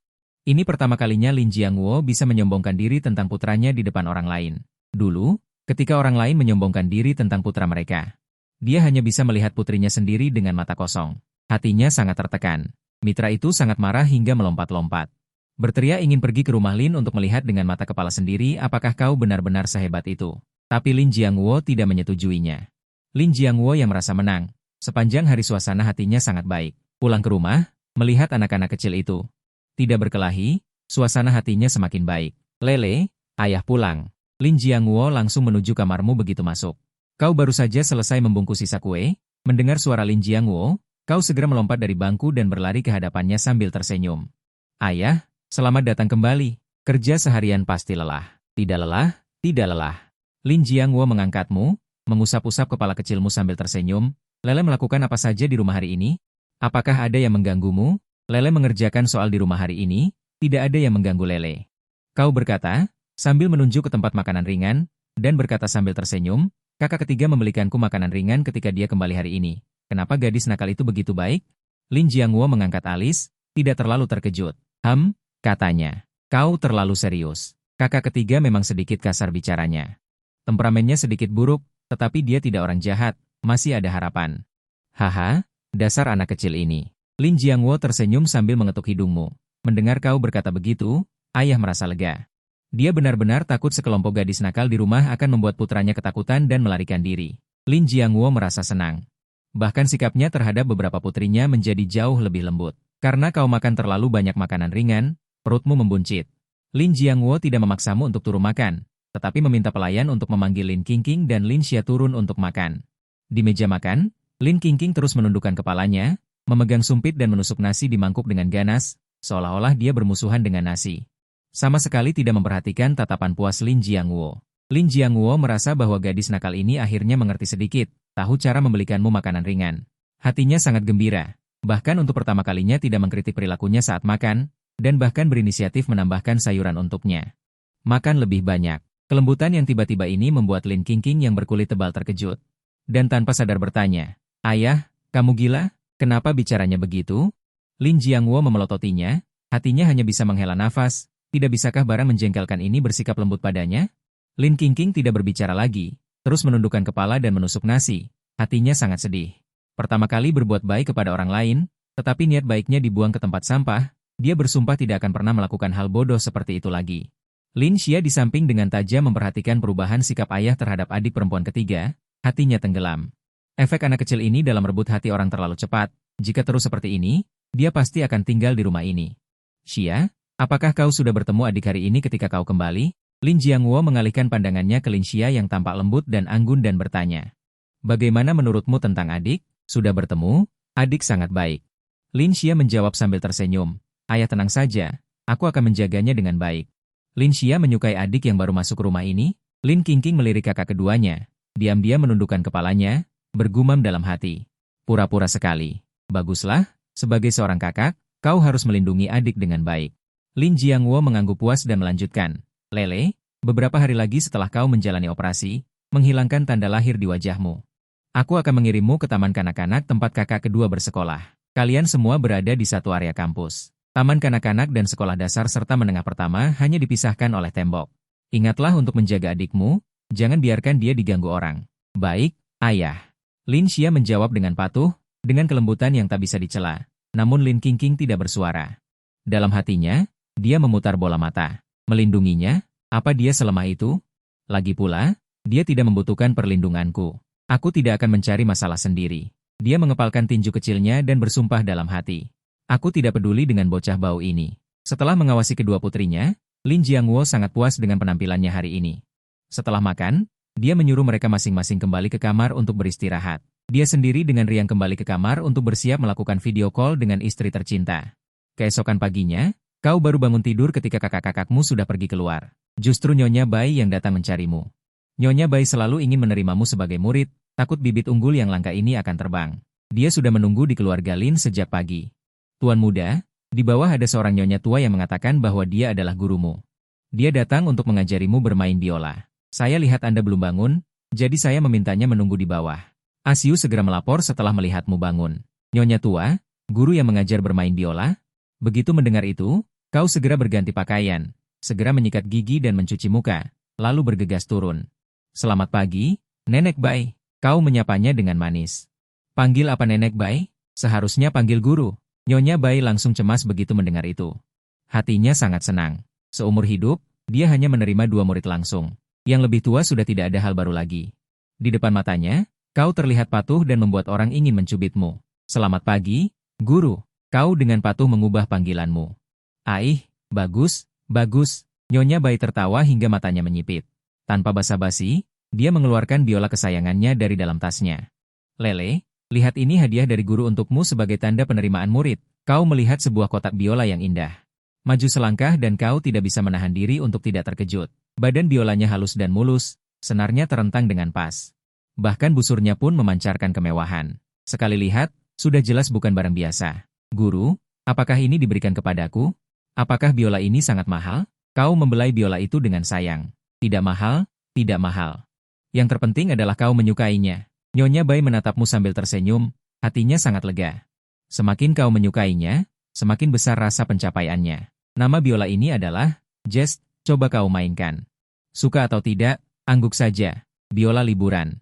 Busur biola perlahan menyentuh senar, mengikuti gerakan ujung jari, suara biola yang merdu mengalir seperti air mancur. Seketika memenuhi seluruh villa. Yang kau mainkan adalah sonata biola kelima Beethoven, gerakan pertama. Juga dikenal sebagai sonata musim semi, musiknya ceria dan ringan, seolah sinar matahari musim semi menyinari bumi. Seketika membuat orang merasa bahagia. Para pembantu di rumah menjadi lebih bersemangat saat bekerja mendengar suara biola, dan senyum tanpa sadar muncul di wajah mereka. Beberapa orang diam-diam mengintip ke dalam, hanya melihatmu berdiri di bawah sinar matahari, suara biola melayang. Seolah seluruh dirimu menari dengan anggun. Orang-orang yang tinggal di rumah dan belum keluar juga tertarik dengan suara biola yang indah ini. Su Xiao-Xiao tentu saja juga mendengarnya. Dia juga pernah belajar biola, tetapi levelnya jelas tidak bagus. Mendengar permainan yang begitu indah, ekspresinya langsung berubah jelek. Ketika dia keluar dari kamar, melihat orang yang bermain biola adalah dirimu, hatinya bahkan lebih campur aduk. Bocah ini ternyata sangat pandai bermain biola.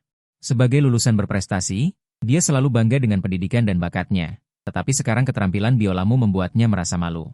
Jika dia bahkan tidak bisa menunjukkan sedikitpun kemampuan ini, bahkan jika dia tidak melakukan hal buruk pada Lin Jiangwo, dia akan tetap diusir. Su Xiao-Xiao langsung menyadari keseriusan masalah ini, dan alarm berbunyi di benaknya. Dia harus mencari cara untuk menyembunyikan hal ini. Bagus, permainanmu bagus sekali. Kakak seniormu tidak sehebat dirimu di usia ini. Bai Lau tersenyum lebar. Matanya penuh kelegaan. Lele, kau benar-benar hadiah dari Tuhan untukku. Aku tidak menyangka bisa bertemu denganmu di usia senja ini. Bahkan jika aku menutup mata sekarang, itu sepadan.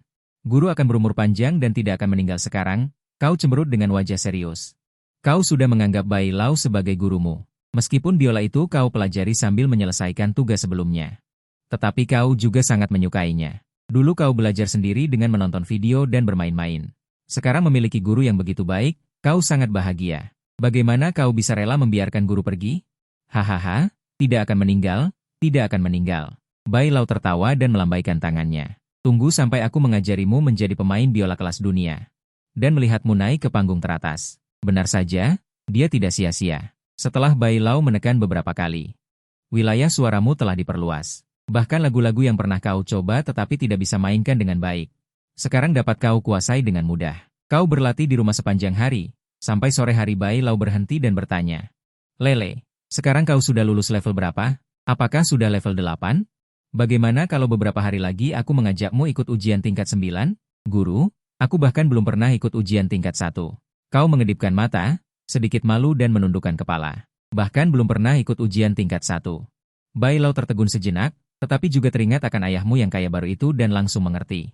Tidak heran kau bilang belajar sendiri. Kita ikut ujian tingkat 7 dulu saja ya. Setelah tingkat 8, harus ikut ujian teori musik. Usiamu masih kecil sekarang, belum tentu bisa mengingatnya. Tunggu sampai belajar teori musik. Kita langsung saja mengejar tingkat 9. Baiklah, kau mengangguk. Sebenarnya kau tidak peduli ikut ujian atau tidak. Dulu kau bermain biola hanya untuk menghilangkan kesepian. Tetapi karena guru ingin kau pergi, tentu saja kau bersedia. Su Xiao bersembunyi di samping dan mengintip. Akhirnya dia mengerti bahwa orang tua ini datang untuk mengajarimu biola. Hatinya merasa tidak senang. Dia merasa ini seperti menampar wajahnya. Ada dia, malah mencari orang lain untuk mengajar. Jelas-jelas meremahkannya. Apalagi orang tua itu adalah seorang wanita tua. Dia tidak merasa wanita tua ini lebih hebat darinya. Lalu, saat Bai Lau sedang berbicara denganmu, dia keluar dengan senyum palsu di wajahnya. Lele, apakah kamu ingin ikut ujian sertifikat biola? Kakak punya sertifikat tingkat 8. Kalau kamu mau belajar, kakak akan mengajarimu. Apa yang kamu mainkan siang ini, kakak semua bisa. Baru sekarang kau ingat bahwa di rumah ada orang seperti ini. Melihatnya pamer di depan guru. Kau tidak tahan lalu memiringkan kepala dan bersembunyi di belakang Bai Lau. Berkata, Guru, kakak ini mau merebut murid darimu. Merebut murid? Hanya dengan sertifikat tingkat 8 milikmu ini? Bai Lau mencibir. Siapa gurumu? Berani unjuk gigi di depanku? Nyonya tua. Guruku adalah master pertunjukan tingkat nasional, Zheng Xiaoyun. Aku adalah murid kesayangannya.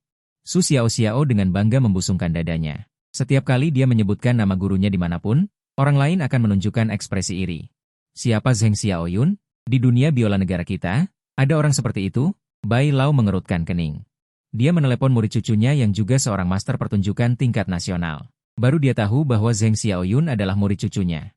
Dia jijik dan merasa bahwa orang itu bahkan tidak memenuhi syarat untuk menerima murid. Bagaimana?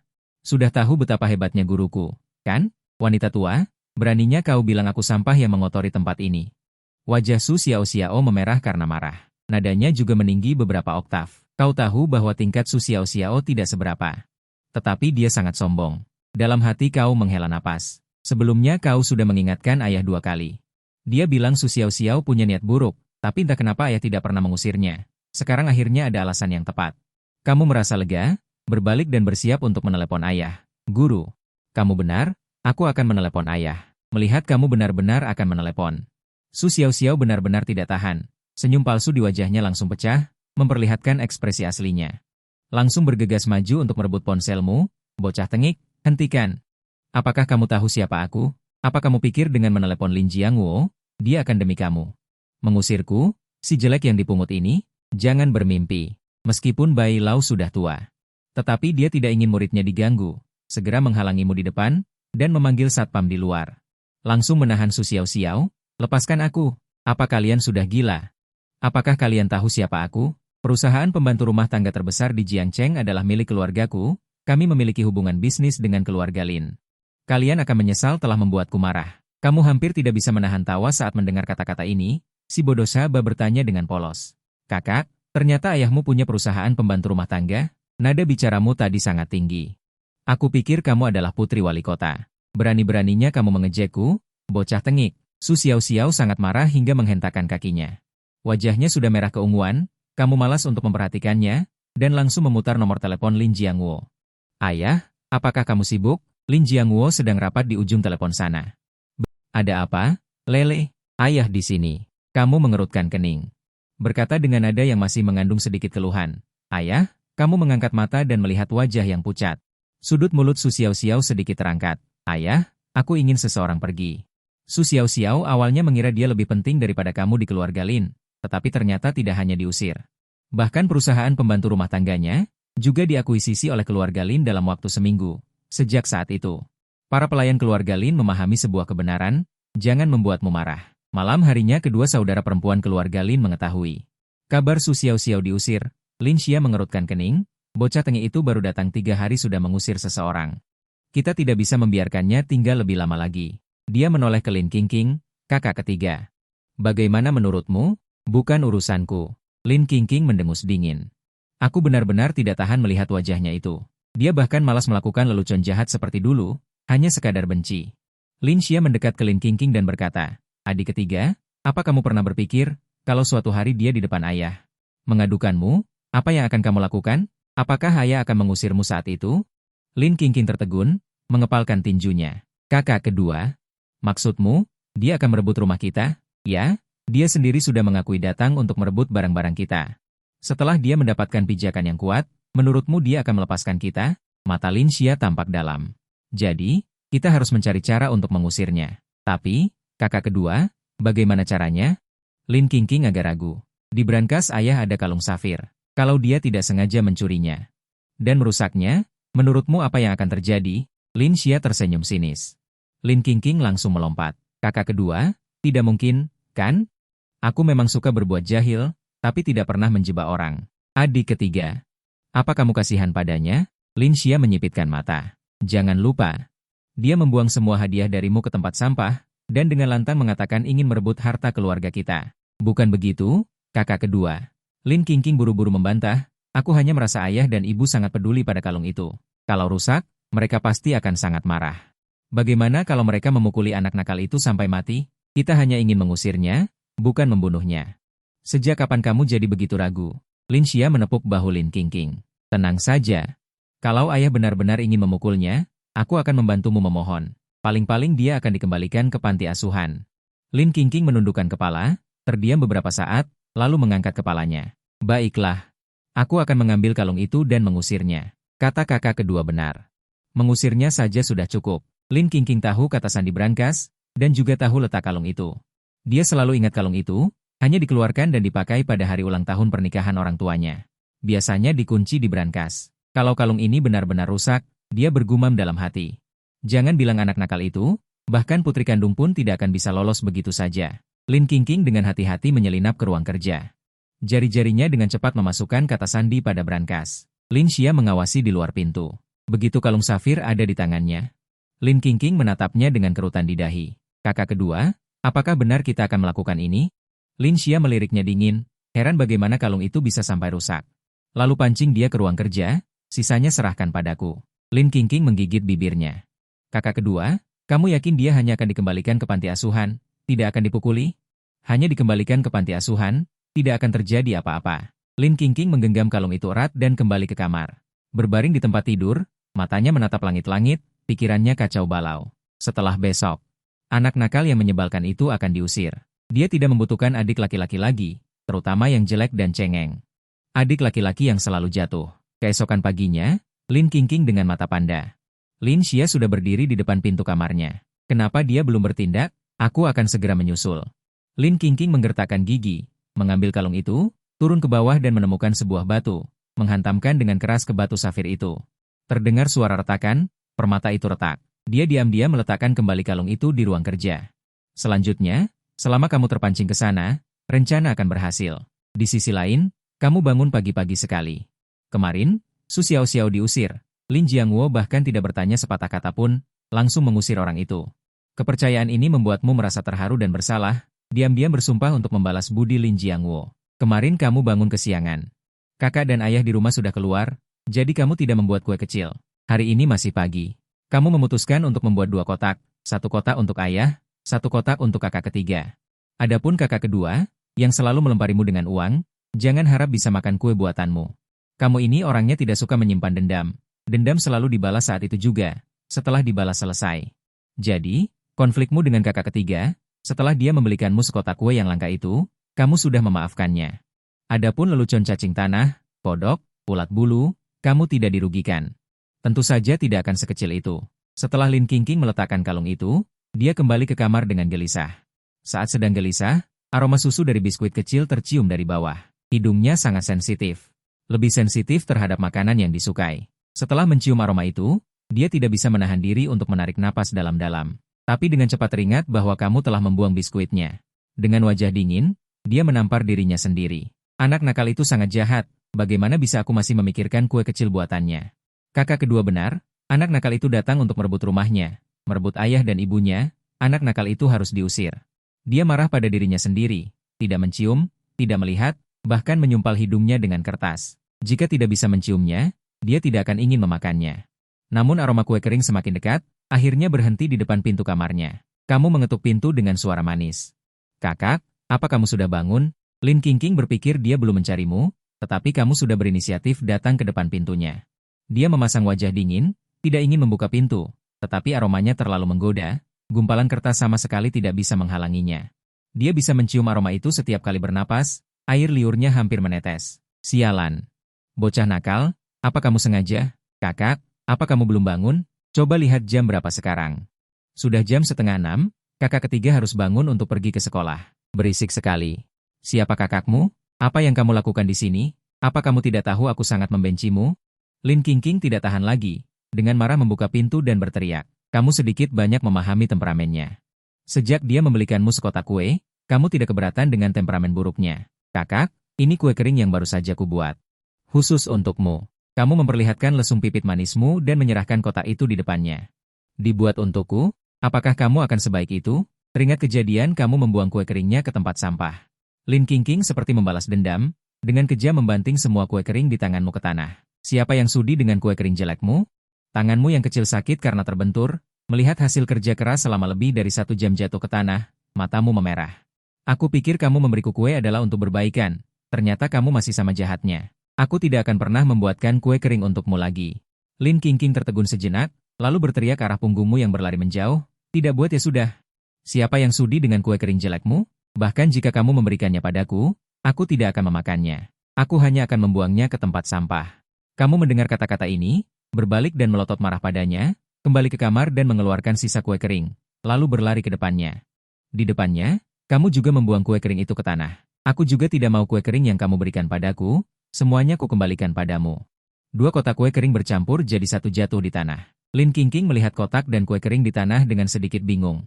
Bukankah kakak kedua bilang bocah nakal itu membuang semua kue keringnya ke tempat sampah?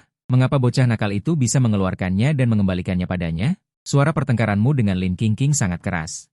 Lin Xia yang tinggal di lantai yang sama tentu saja mendengar semuanya. Mendengar suara pertengkaran, dia merasa ada sesuatu yang tidak beres. Ketika dia melihatmu mengeluarkan kue kering yang tidak dibuang dan mengembalikannya kepada adiknya.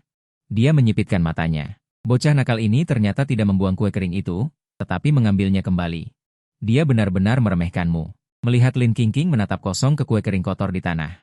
Lin Xia mengerutkan kening. Rencana selanjutnya sepertinya tidak bisa mengandalkan adik ketiga.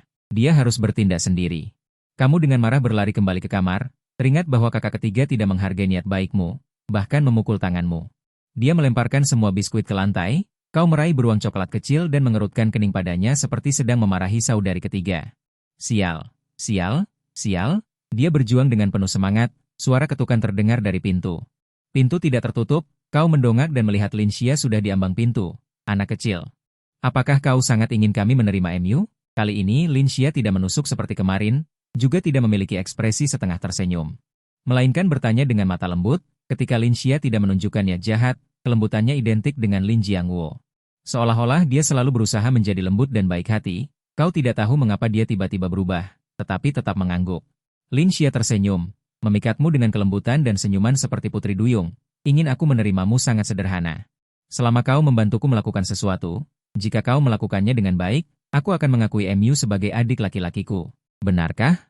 Kau memeluk beruang kecil gemuk itu, turun dari tempat tidur dan berjalan ke arahnya. Kakak, apa yang kau ingin aku lakukan? Kau pergi ke ruang kerja nanti. Ketika kau sampai di ruang kerja, kau akan melihat brankas, aku akan memberitahumu kata sandinya. Aku ingin kau mengambil kalung safir biru dari brankas untukku. Jika kau membawanya keluar, aku akan menerimamu sebagai adik laki-lakiku. Kalung safir biru, mata besarmu penuh dengan kebingungan dan kepolosan. Kakak, mengapa mengambil kalung permata? Apa gunanya kakak mengambilnya? Tidak ada gunanya. Lin Xia sangat belak-belakan, aku menyuruhmu mengambil kalung itu hanya untuk menguji MU. Melihat apakah kau anak yang penurut dan bijaksana. Adik laki-laki yang baik yang layak kupercaya. Begitukah? Kau menggigit tangan kecilmu dan hanya bisa menjawab. Kakak, aku akan mengambilnya untukmu. Kau benar-benar bersedia membiarkanku tinggal? Aku akan mengambilnya sekarang. Lin Xia melirik jam tangan. Saat ini ayah seharusnya sudah selesai bekerja dan pulang. Yang dia tunggu adalah saat ini, selama kau tertangkap mencuri ketika ayah pulang. Semuanya akan berjalan lancar. Baiklah, ayo pergi sekarang. Kau mengikuti Lin Xia menuju ruang kerja. Lin Qingqing masih berdiri di depan pintu kamarnya. Apa yang baru saja terjadi membuatnya tidak bisa bereaksi. Dia tahu kau tidak membuang biskuitnya. Melihat 2 kotak biskuit yang bercampur dan jatuh di tanah, dia tidak mengerti mengapa saudari kedua mengatakan, bocah bau, membuang semua biskuit. Kau sepertinya sangat marah tadi. Dia juga memukulmu dan menjatuhkan semua makanan ringan yang kau buat ke tanah. Lin Qingqing terdiam beberapa saat, dengan bingung berjongkok dan mengambil biskuit di tanah. Ditiup sebentar dan dimasukkan kembali ke dalam kotak, masih bisa dimakan. Saat sedang mengambil biskuit, dia tiba-tiba mendengar suara langkah kaki. Mendongak dan melihat saudari kedua membawamu menuju ruang kerja, langsung mengerti niat saudari kedua. Dia segera berdiri dan berlari menghampiri. Bocah tengik, kau memeluk beruang kecil gemuk, mendengar suara teriakan marah di belakangmu, berhenti dan menoleh ke belakang. Lin Qingqing berlari terengah-engah, dasar kutu busuk yang menyebalkan, kau mau kemana? Kau tidak boleh pergi. Lin Qingqing, apa yang kau lakukan? Kembali kau. Lin Xia tidak menyangka Lin Qingqing tidak membantu malah mengacaukan keadaan, wajahnya langsung menjadi dingin. Lin Qingqing melihat wajah gelap kakak kedua, sedikit takut. Dia sebenarnya cukup takut kakak kedua marah, tetapi dia masih menarikmu dengan erat dan tidak melepaskannya. Bocah tengik, kau baru saja menjatuhkan biskuit yang kuberikan padamu ke tanah, kau harus menemaniku. Sekarang turun dan buatkan aku sekotak. Tidak mau, kakak kedua ada urusan denganku. Aku ingin pergi dengannya. Kau berusaha keras melepaskan tangan Lin Qingqing yang memegang pergelangan tanganmu, dia mencengkeramnya terlalu erat. Pergelangan tanganku memerah. Tidak boleh pergi. Aku kakak ketiga. Kau harus mendengarkanku. Lin Qingqing berusaha keras mengeluarkan kalimat itu. Lin Xia kemudian menarikmu ke belakangnya. Lin Qingqing, apa yang ingin kau lakukan? Kakak kedua. Dia berutang sekotak biskuit padaku, tidak bisa pergi bersamamu, harus menemaniku. Aku tidak berutang apapun padamu. Kau memelototinya dengan marah, lalu meraih tangan Lin Xia dan berkata dengan lembut. Kakak, ayo pergi, jangan pedulikan dia. Dia menyebalkan. Lin Qingqing mendengar kata-kata ini, melihat kau menarik tangan kakak kedua. Entah kenapa merasa iri dan cemburu, hatinya terasa sesak, juga kesal dan marah. Bocah tengik, kau akan menyesalinya. Tidak akan. Kau menjulurkan lidah padanya, dengan lembut menggandeng tangan kakak kedua, menunjukkan senyum percaya yang manis. Kakak, ayo pergi. Lin Xia melihat kepercayaan tanpa syarat ini. Kau mengerutkan kening, selalu merasa kepercayaan ini seharusnya tidak ada padamu, ada sesuatu yang aneh. Namun, rencananya sudah dimulai, Lin Qingqing juga berkali-kali melawannya karenamu. Bocah tengik ini harus segera diusir. Lin Qingqing tidak bisa menghentikan orang, juga marah dan cemas. Tidak tahu apa yang akan dilakukan kakak kedua, hanya bisa mengikuti. Kau mengikuti Lin Xia ke ruang kerja. Mendorong pintu, berjalan ke depan brankas, memasukkan kata sandi untuk membukanya, melihat kotak berisi kalung safir. Kau dengan hati-hati mengeluarkan kotak itu, dengan kedua tangan mempersembahkannya di depan kakak kedua, tersenyum bahagia. Kakak, aku sudah mendapatkan apa yang kamu minta, tugas yang kamu berikan sudah selesai. Apakah aku boleh tinggal dan menjadi adikmu? Jam 6:30 ayah akan segera pulang. Lin Xia mendekatimu. Membungkuk, membelai kepalamu yang kecil, sambil berbisik lembut di telingamu. Iya. Kamu boleh tinggal dan menjadi adikku. Gerbang taman baru saja dikunci, terdengar suara Lin Jiangwo pulang. Tiba-tiba Lin Xia menarik kerah bajumu, mendorongmu hingga jatuh ke tanah, dan menamparmu dengan keras. Lin Lele, aku memperlakukanmu dengan tulus sebagai adik, tapi ini balasanmu padaku? Di usia yang masih kecil, kamu tidak belajar yang baik, malah menipuku dan mencuri barang. Kakak kedua. Lin Qingqing ada di samping, tidak menyangka kakak kedua akan tiba-tiba bertindak, melihat wajahmu yang bengkak karena tamparan. Kotak parfum juga terjatuh ke lantai. Dia berlari maju ingin membantumu, tapi dia tidak berani. Karena dia juga terlibat. Suara pertengkaran di lantai atas terlalu keras, Lin Jiangwo baru saja masuk dan mendengar suara Lin Xia yang biasanya tenang. Mengaum dengan nada rendah, hatinya tenggelam, dia segera berlari ke atas. Melihat Lin Xia dengan wajah marah, dan Lin Qingqing dengan wajah panik, serta Lele yang terduduk di lantai dengan wajah bengkak dengan bekas tamparan yang jelas. Ada apa? Lin Jiangwo bergegas memelukmu. Benjolan di kepala karena didorong Lin Qingqing kemarin belum hilang. Hari ini dipukul lagi oleh kakak kedua. Ayah, aku tidak apa-apa. Kamu berusaha keras tersenyum dengan wajah bengkakmu, tapi wajahmu bengkak mengerikan, air mata terus mengalir. Lin Qingqing melihatmu lagi, hanya mengeluarkan air mata. Dia selalu berteriak kesakitan saat dipukul kakak kedua. Tapi kenapa kamu tidak bersuara sama sekali? Aku sudah menyuruhnya untuk tidak ikut kakak kedua. Kenapa dia tidak mendengarkan? Kenapa dia harus ikut? Lin Qingqing marah hingga menghentakkan kakinya. Lin Jiangwo melihat wajah kecilmu yang bengkak seperti bakpao. Hatinya terasa sakit. Lin Xia. Kamu gila ya? Kenapa kamu memukul adikmu tanpa alasan? Dia masih kecil. Apa dia tahan dengan tamparanmu? Apa kamu ingin membunuhnya? Ayah. Kenapa ayah tidak bertanya dulu apa yang sudah dia lakukan? Lin Xia menatapmu tanpa ekspresi. Air mata menetes deras. Namun, dia tetap bersikeras mengatakan tidak apa-apa. Jelas sekali dia berpura-pura kuat untuk mencari simpati. Aku mendengarkanmu, memperlakukannya dengan baik sebagai adik. Tapi dia bilang suka membaca buku, menyuruhku membawanya ke ruang kerja, lalu berpura-pura penasaran dengan brankas. Biarkan aku membukanya dan menunjukkannya padanya. Aku menganggapnya adik kecil dan tidak waspada. Siapa sangka hari ini dia malah mencuri barang. Dan tertangkap basah. Mencuri barang? Kamu bilang Lele mencuri barang? Lin Jiangwo memelukmu di pelukannya, dengan wajah terkejut menatap Lin Xia sambil membantah. Tidak mungkin. Lele sangat penurut, bagaimana mungkin dia mencuri barang? Ayah, untuk apa aku membohongimu? Kotak di lantai itu yang dia curi. Lin Jiangwo mengikuti arah yang ditunjuk Lin Xia. Melihat kotak itu, hatinya langsung tenggelam. Kotak ini jangan-jangan